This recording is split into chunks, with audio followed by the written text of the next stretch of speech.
Here to score it for us is the master of disaster public relations specialist, Mike Paul. Mike Paul, known as the reputation doctor. Well, there's a court of law and there's a court of public opinion. Mike Paul is a crisis PR and reputation management expert. He's all about reputation. Got some tips on rebuilding those reputations. You first have to be transparent and then be accountable for your actions. He's got to get on a truth train right now. There's no ifs or buts in a true apology. You must speak directly to the issues that you've been involved with. You're going to have an across-the-board solution that is more than words, and you got to have actions.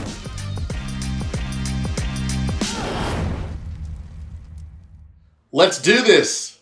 Welcome to Reputations in Crisis with Mike Paul, the Rep Doc. And our guest today is Dr. Lawrence Kobilinsky. He's a top forensic scientist, world-renowned, in fact. He is also a professor at John Jay School of Criminal Justice in Manhattan in New York City. And he is a news commentator regarding top crimes that deal with forensics. And we first met many years ago when we were both talking heads on Court TV. Dr. Kobilinsky, welcome to the program. Thank you very much, Mike. It's great to be here with you. It's always great to be with you. But unfortunately, we have another case that is pretty sad. The death of a young lady in her early 20s by the name of Gabby Petito. And involved, or at least a person of interest in the case, who has not formally been charged yet to date, is her fiancé, who is on the run by the name of Brian Laundrie. We recently had Gabbys Funeral. Gabby Petito's life was honored in a public memorial service on September 26th. Her family, close friends, and hundreds of mourners gathered in Hallbrook, New York to pay their respects to Gabby in a funeral that was live streamed. Several of Gabby's family members and close friends delivered moving speeches during the service, including her dad, Joseph Petito, who shared words of remembrance in honor of his daughter. Joseph said in his eulogy, "Gabby is the most amazing person I've ever met. I'm asking that you guys be inspired by the way she treated people. All people. She genuinely loved people." He went on to share, quote, "When you leave here today, be inspired by what she brought to the table. I couldn't be more proud as a father." Gabby's dad also encouraged people to live their lives to the fullest while they have the time. In lieu of flowers, the Petito family is asking for donations to a foundation that they plan to launch in her name.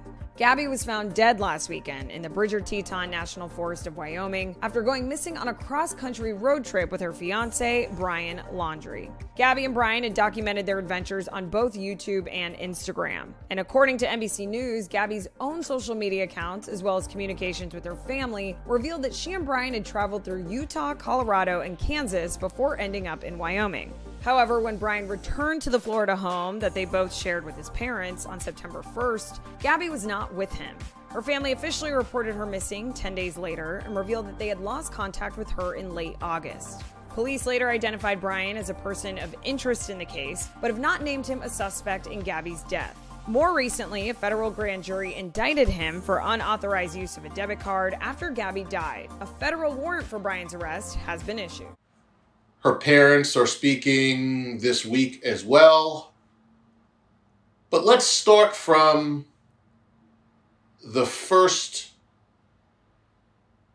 aspect of the case, which is the finding of the body in Grand Teton National Park, I believe it is, in Wyoming, and the conditions of which, if we were there, very hot at the end of the summer, during the last week of August.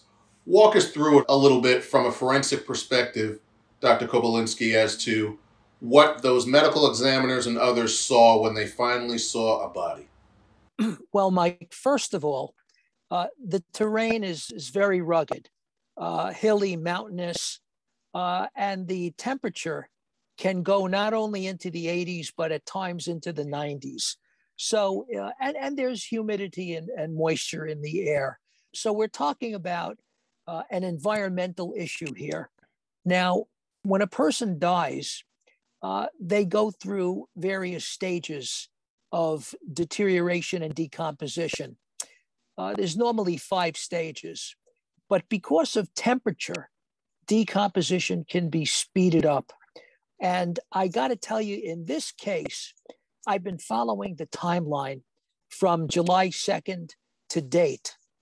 They left on July 2nd from New York to go to Portland, Oregon. The timeline is crucial, but the most important part of the timeline is the time of death. In forensics, we call it the postmortem interval. So I'm assuming that the body could have been in decomposition in that environment close to 3 weeks, perhaps not, maybe 2 weeks. We won't know that until we know the exact time of death.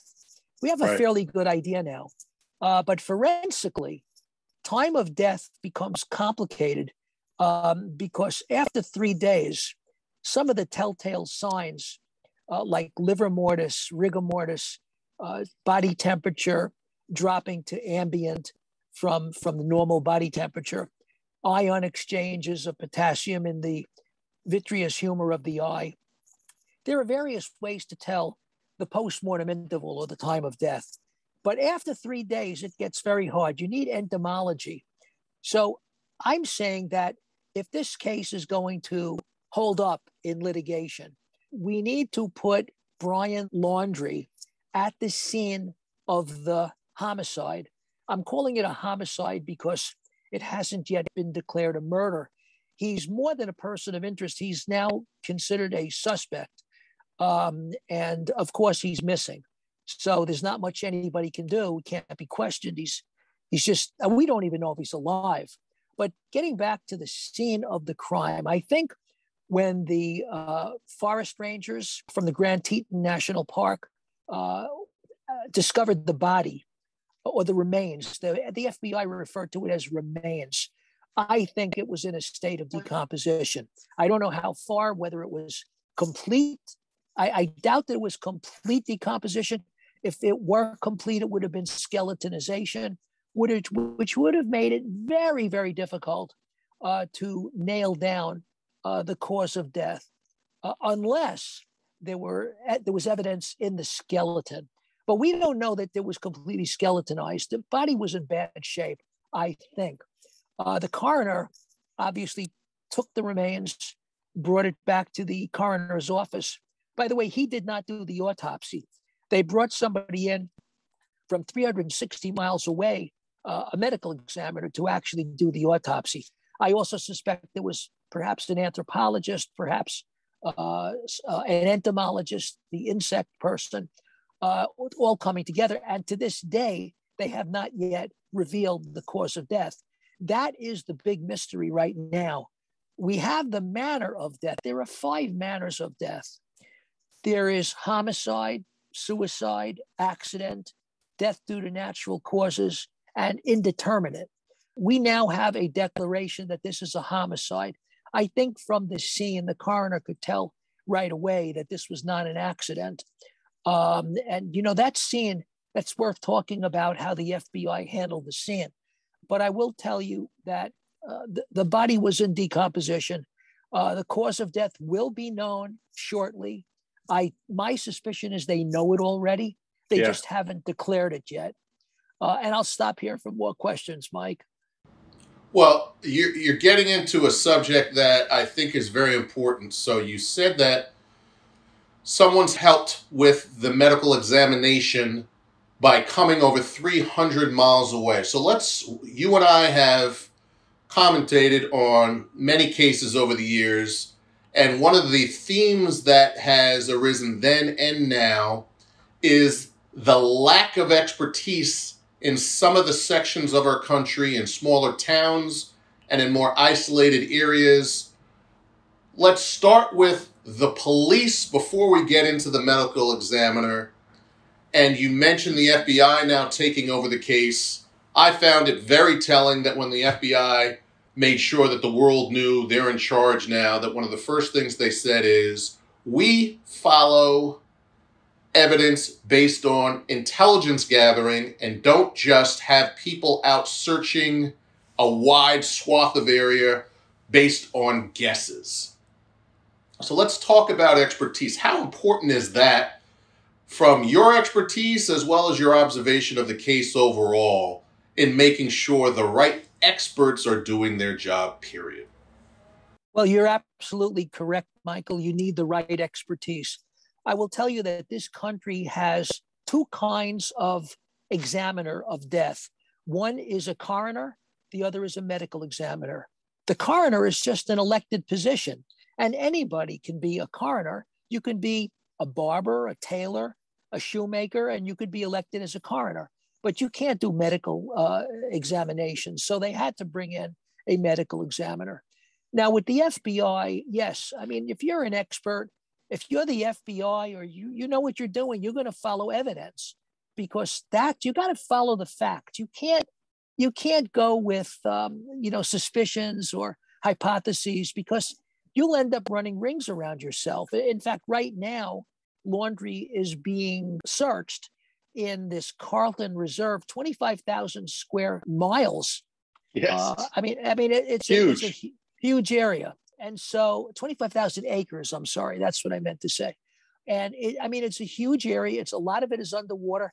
And if you don't know what you're looking for, you're going to do everything you can. You're going to fly drones. You're going to use canines. You're going to use all-terrain vehicles, which is what they're doing. But without a lead, it's very difficult. I mean, it's almost an impossible task. And following the evidence is very crucial. That's why where the body was found, that is the primary crime scene.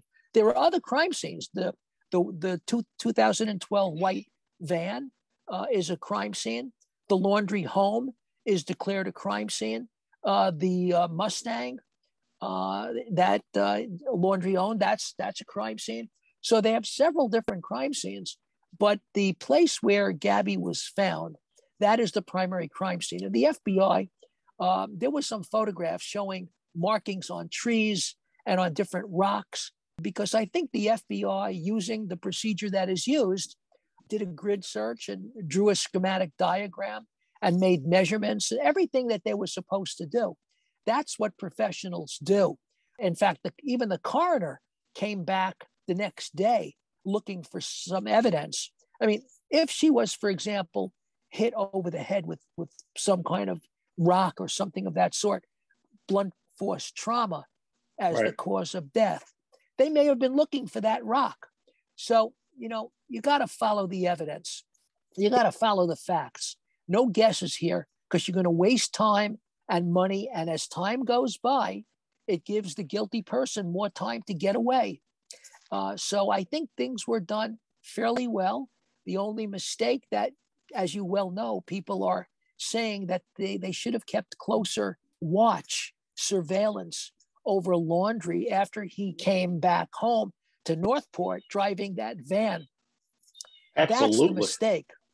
9 days. He has potentially, at that time, a 9-day lead to be anywhere. That's just horrible police work. At first, I think they thought he was in the house. But then we know that, he went out for this hike. They should have had him under surveillance the entire time. They couldn't pull him in because there was not enough evidence to even question him or arrest him. You need to have an indictment. You need to have probable cause, that a crime was committed and that he knew that he was committing the crime. Without probable cause, you can't do a lot, but they certainly could have kept them under surveillance. And that was a bad mistake.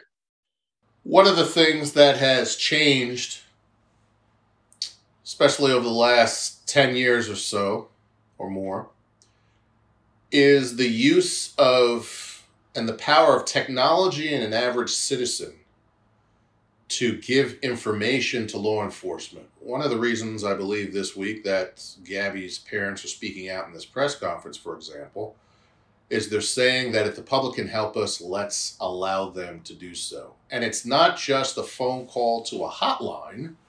It could be their own personal smartphone that has information, a spotting, perhaps, of Brian Laundrie out in public. And one of the things that just happened yesterday is that they're saying that perhaps he has been seen along the Appalachian Trail as we have others who are looking for him in a swamp down in Florida. Do you believe that those leads are helpful? Are they harmful? What is your opinion? Well, the parents, first of all, claim they don't know where he is. They informed the police that he left the house without his wallet and without his cell phone, which is telling. I mean, people are so dependent on cell phones and communication. My thinking is he's got burner phones for communication, so he can't be traced. He's not stupid. He's an outdoorsman. This is a guy that goes hiking in areas that normal people wouldn't survive. So he knows what he's doing. He could be on the Appalachian Trail. There are a lot of people that think that he had this long lead time to get away and that he may even be in Mexico. I don't know. It's really hard to say. He may be in the Carlton Reserve at this point. He may be dead for all we know, although some people think he's too much of a coward to have committed suicide. But anything is possible at this point because this gap in time, lack of surveillance, and just because the Mustang was found at that Carlton Reserve doesn't mean he's there. It could just be a decoy, a misleading thing that was planted there deliberately to throw the police off. Well, you've got a lot of people looking for him. He's very recognizable at this point. He's been in all the media, and it's really hard to believe that he's going to go unseen by somebody unless he's dead, unless he's still in the reserve. Because if he is dead, it's going to be very difficult to find him until the body comes up. Maybe if he's in the water, he might float up at the bloating stage. I don't know. It's really a hard call. We may never see him again. I mean, some people disappear and they know what they're doing. So I don't know the answer to that question. I'm as curious as everybody else as to where Brian Laundrie is.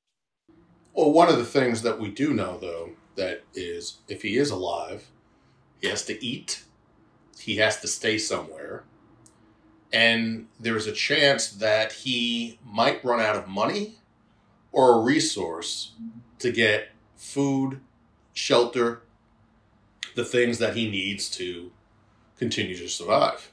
We know that he used Gabby's debit card inappropriately, which is the reason why the feds are going after him in the first place, as an excuse to interview him to seek to find more.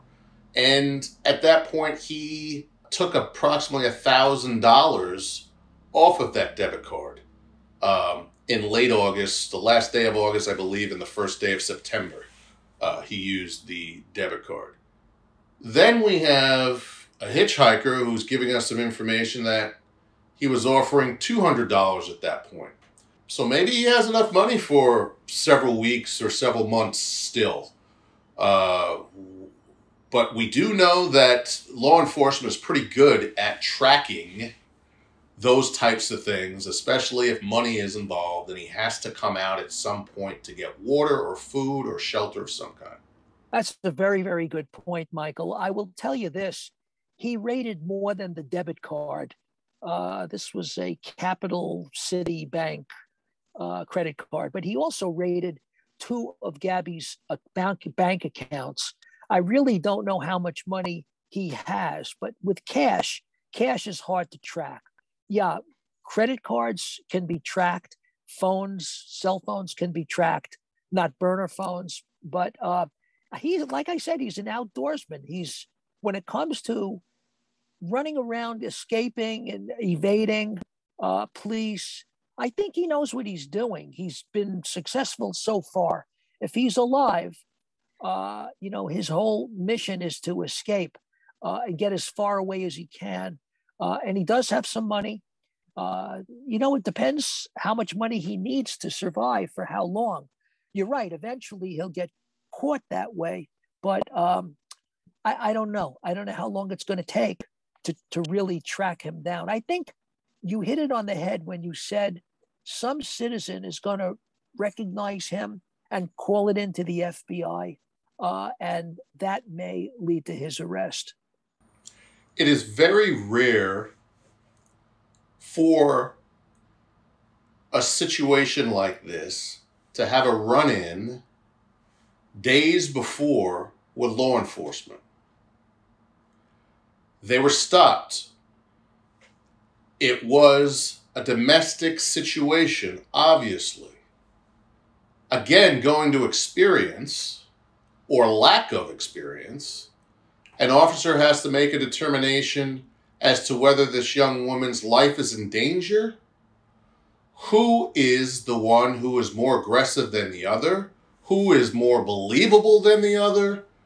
And we now have a chief of that division initially with an investigation, and that person being put aside for a while as the investigation is now being sought to find out more detail as to whether they handled themselves, that officer, appropriately with that stop. There are women's groups who are outraged to say that this was clearly domestic violence. And then we find out after the stop that others had known about him supposedly hitting her and being witness to hitting her. What do you have to say about that as we look at not just that incident, but the character of the person that they're still seeking to find? Well, on August 12th, the Moab Police Department, this is in Utah, got a 911 call from a passerby indicating that he saw a man slapping a woman across the face and gave a description of the vehicle they were driving. The police, of course, responded. They tracked the vehicle. They found it. They tracked it. The Brian Laundrie was doing 45 miles per hour in a 25 mile per hour zone, but they let him go a little bit further. He hit the curb, and that is when they put their lights and sirens on and pulled them over. And they separated them as they should and questioned them. Brian had scratches on his face and on his hand. Gabby was somewhat hysterical and crying. She claimed she had OCD. She claimed she was very stressed out. She was doing this social network video that she was working on. And she said she was under a lot of stress. Essentially, she shifted the blame on herself. And in fact, she even, it was really, it's hard to understand these things unless you put yourself in the mind of a woman who may have been, abused. And let me add a little bit to your excellent summation of what was happening at that time. But what also he said was that it was her OCD. So she had heard him describe it that way. And then she herself followed suit and said, I guess it's because of my OCD. I have OCD, which he's probably constantly, we know that term gaslighting, right? And those women's groups that are outraged are quick to point out that it appeared that it was gaslighting and she was blaming herself even though she was the victim. Absolutely. Absolutely. It was pretty clear that this was a very difficult experience that they were having. Look, they're young kids. They'd been engaged for a year and a couple of months. They were on this trip, very close together, under stressful times. And, things happen. But I think the question whether the police did the right thing, what they ended up doing is separating them. They gave the van to Gabby to drive, and they had him stay at a motel that night. So they separated them. It's really not clear. I mean, we're looking with hindsight and saying, wow, the police should have really arrested him or done something because he was abusing her. It's easy to say this with hindsight, but, something else could have happened. They could have gotten back together again, and they could have been just fine and gone on their trip of sightseeing on to Oregon. So I don't know really whether I would say the police were at fault. It wasn't just the Moab police. There was another group of police that came to the scene. And there was a female officer that really felt that he was abusing her, that he was the aggressor. But of course, the Moab police felt she was the aggressor. Now we know that was not true. She was not the aggressor. She was responding to this stressful situation of domestic abuse. But police work is not easy at all. It resulted in somebody's loss, somebody's death. What's next? What do you see happening in the coming days and perhaps weeks in this case? Well, what I'm most interested right now is in the medical examiner or coroner declaring the cause of death. I think that is crucial. And I think we have to key in on the time of death. We have to have a timeline and associate Brian Laundrie with the murder. I'm going to call it a murder now, because if you have the cause of death and it turns out that this homicide is actually a murder and it's going to be litigated as such, you need to have all your I's dotted and your T's crossed. So we need all of these. The timeline is crucial. And then we have to find Brian Laundrie, because if we don't find him, you can't litigate a trial. You can't go to trial. And if he's deceased, that's the end of the case. So there's a lot that's ahead of us that we are waiting for. But the cause of death is the next step. So for those who don't understand the details that you were just discussing, why is the cause of death such a big deal? And let's say, God forbid, we don't find Brian Laundrie alive. How does that change? We know she's dead, unfortunately. Fill in some of the details as to why it's so important. And why does even his death stop a trial from happening? Well, you can have a homicide, which this is a homicide, and it doesn't necessarily end up in a murder charge. You can have homicide because, self-defense, right? And there's no murder charge. But declare a murder occurred, and to litigate that, you have to show that he was responsible for the cause of death. Now, like I said, it could have been blunt force trauma to the head. It could have been manual strangulation. We need to know that, and we need to associate Laundrie with that crime, or else it falls apart. So these are very crucial factors in going forward. And there's absolutely no way to have a trial if the suspect is dead. I think it ends right there. There's nobody to try. There's nobody to punish. There's nobody to sentence. There's nobody for the jury to listen to. There's no trial. It's over. So then the only thing that the parents would then want for their daughter is for the truth of the story, instead of it being a trial, but for as many details of the story as to what actually happened to play out, and for others to learn from the truth of the evidence that they had, even though he might not be alive. I think that is true. But remember, there's still an allegation that Brian Laundrie's parents aided and abetted his escape. There could be charges brought against them if this pans out. I don't know where it's going. But yes, I think everybody is interested in justice, finding out what happened to Gabby. And if he is alive, bringing him to justice. That would end the story the right way. Do you think that there's a chance that Brian Laundrie did not do this alone? For a man that is comfortable enough to stop with a hitchhiker, could he perhaps have also, if he had planned this, to have someone that he knew from that area or someone travel to that area to help him? Do we think he did this 100% by himself? Well, that's something that has to be looked at, but he's a loner. This is not somebody that has close friends. And he certainly didn't know anybody in Wyoming that might have helped him. That we know of. That we know of. And who would commit a crime like that, not even knowing who they were killing? No, I think he's a loner. He's solely responsible.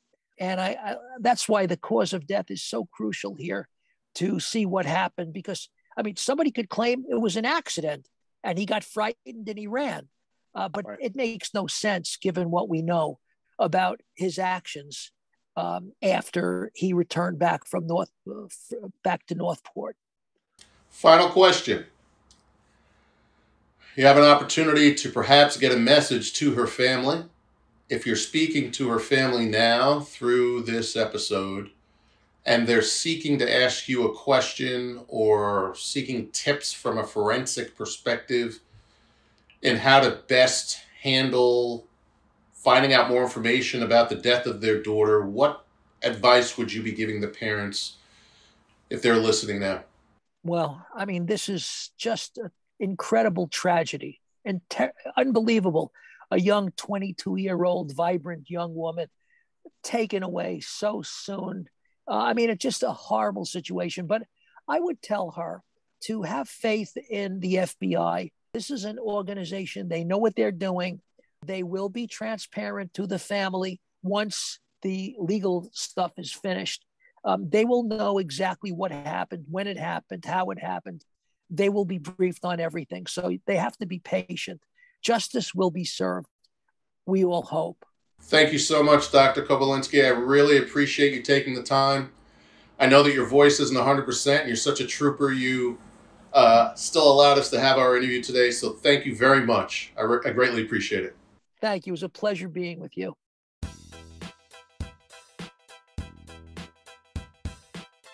And today's T-shirt is Stop Violence Against Women. How appropriate for this episode. May Gabby Petito rest in peace, and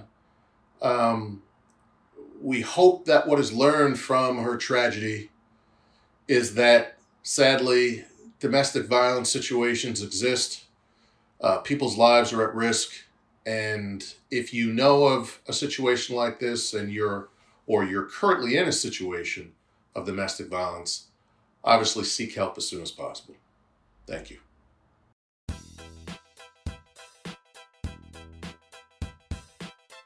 This case, the Gabby Petito death, I believe soon to be labeled murder, is just tragic. It includes domestic violence. It includes a narcissist. It includes an alleged murderer, and a fiancé still on the run. For him to come back and not help law enforcement to seek to find his fiancé in itself speaks volumes, obviously. He lawyered up, and he's on the run. The big question is, will we find him? Will we find him alive? Will it happen soon? And when we do, will he be brought to justice? If he is the person who killed Gabby Petito. I think we're going to learn a lot more in the coming days and weeks. Stay tuned. We're going to have to do a part 2 of this episode because we're not close to the end of this case. Thank you so much for listening to our details thus far. We'll have much more soon. And thank you for watching Reputations in Crisis. And remember, follow us on YouTube by hitting the subscribe button, and also in audio form on Apple Podcasts, Google Podcasts, and Spotify. Remember, less head work, more heart work. Peace. We'll see you next week.